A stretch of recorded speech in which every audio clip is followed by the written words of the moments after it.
আসসালামু আলাইকুম। আজকে চটপটি এবং ফুচকা রেসিপি দেখেন কিভাবে আমরা তৈরি করতেছি। কাঁচামরিচ, পেঁয়াজ, সাথে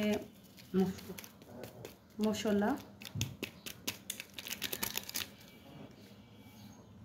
এবং সাথে আরো অনেক ধরনের মাংসের মশলা, অনেক কিছু মিক্স করা হচ্ছে।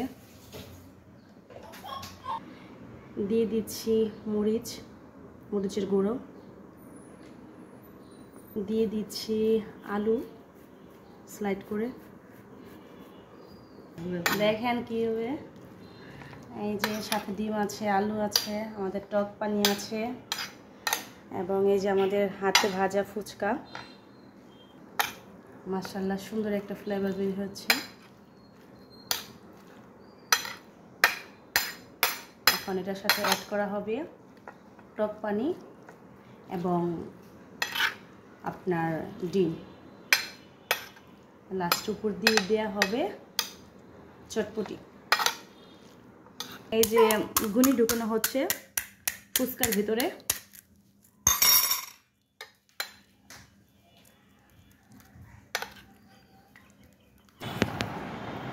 আবার উপর দিয়ে দেওয়া হচ্ছে আলু।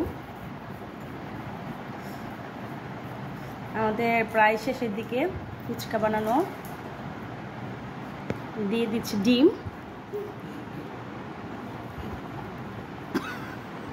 এই যে দেখেন ডিম দেওয়া হচ্ছে। দিয়ে দিচ্ছি কাঁচামরিচ, পেঁয়াজ কুচি, হালকা একটু লেবু রস দিয়ে দিচ্ছি। এই যে টক পানি দেওয়া হচ্ছে। এখন হলো টেস্ট করার পালা।